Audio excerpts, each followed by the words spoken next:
Florida Senator Marco Rubio joins us tonight with more. Sir, good to have you on. Thank you so much. Today's State Department officially accused Russia of committing war crimes in Ukraine. The statement reading in part, the U.S. government assesses that members of Russia's forces have committed war crimes in the country, in Ukraine. A lot of people are asking, what exactly does that mean? What will that mean for Russia? How impactful is that?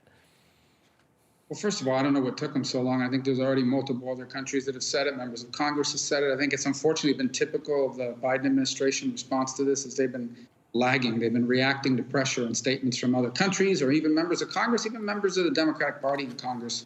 Now, what it means is, look, individuals who are responsible for war crimes can be charged in front of international tribunals, the International Criminal Court, and other elements.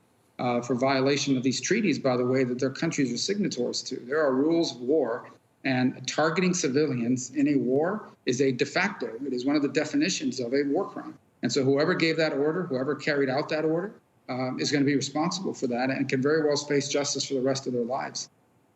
And that'll have impact on a lot of people that operate inside that country, a lot of people close to the government, right? Well, I think there's a lot of people, if you're wanted on international charges of war crimes, you really can't travel to many places because you're afraid that there'll be some red notice that'll have you arrested and brought before the tribunal. That's interesting. And you also don't know some future Russian government will turn you over. Right, right.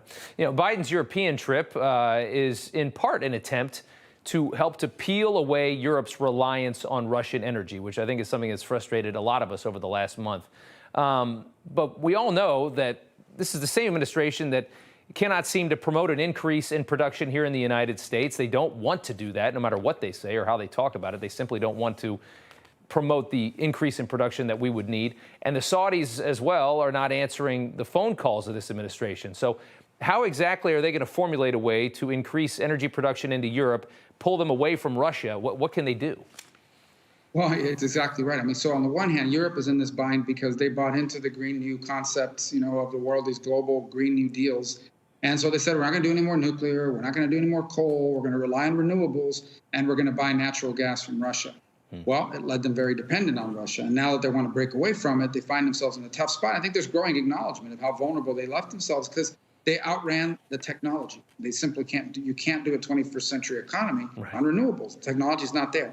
So it's ironic that a president who has made that a hallmark of his domestic agenda, I mean, that's basically what he's saying for the United States, is we need to stop relying on fossil fuels and start relying on renewables, and therefore is cracking down on the fossil fuel industry in this country, is going abroad and asking places like Saudi Arabia to produce more fossil fuels and asking countries like those in Europe to become more dependent on those new sources of fossil fuels as opposed to the natural gas from Russia. But it seems like he's going to...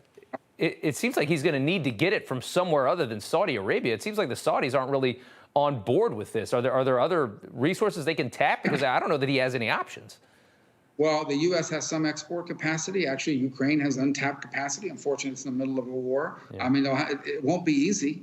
But I think, frankly, I mean, Europe is has some of the most advanced nuclear technologies. They had nuclear power plants. Yeah. They've walked away from that. That's a very clean source of energy. But again, it's not part of the Green New global deal. And so it's put them in a bind. Yeah, nuclear somehow, for some reason, even though it doesn't emit much, it's very, very clean. They don't like nuclear for whatever reason. Putin is demanding so-called unfriendly countries use the ruble to buy Russian oil and gas. What exactly will that do?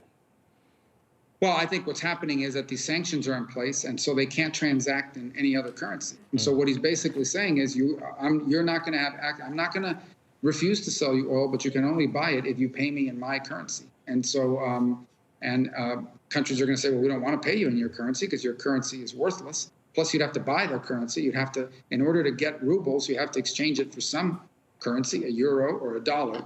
And he's desperate for both. So it's a combination of those two things. But I think ultimately what he's saying to these countries is, if you want oil, you better get rid of these sanctions that make it impossible for you to transact in dollars with us, because that's what he desperately wants. Yeah. You tweeted this out today. Putin's need to create negotiating leverage means over the next 10-15 days, we face the growing possibility of Russia conducting chemical and or biological attack that they would try to blame on Ukraine and or NATO. Also cyber attack on United States banking, technology, and or energy sector. So obviously we have a very desperate dictator that's started a war that I don't think he anticipated turning out this way. these threats, where will that get him? If he makes a move like a biological, weapon or a chemical weapon, and he attacks the United States, what does that do? How does that help? Well, I think he has to get himself into a situation where he thinks he has the upper hand in the war, so he can force Ukraine to accept an agreement where they demilitarize, where they give them they turn over Crimea and they turn over Donbass and other cities on the coast, and where they agree to become a neutral country and with no military.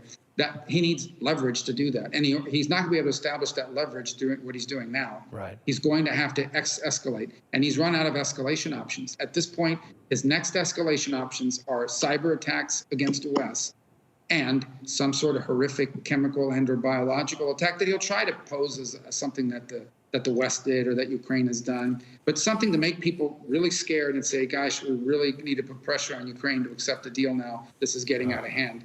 That's his mindset. There's the danger. How do we respond if there's a cyber attack? I mean, we've already had a Russian cyber attack last year. If there's another, what do you think happens? Well, I think if there's a cyber attack, there has to be a proportionate response. Whatever he hits, we need to hit back. We have the capability to do that. He should know that already. That should have been made clear, I hope, of this administration, that this is what will happen to you if you do these things to us.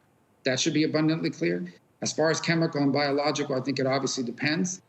It depends on those things are difficult to contain.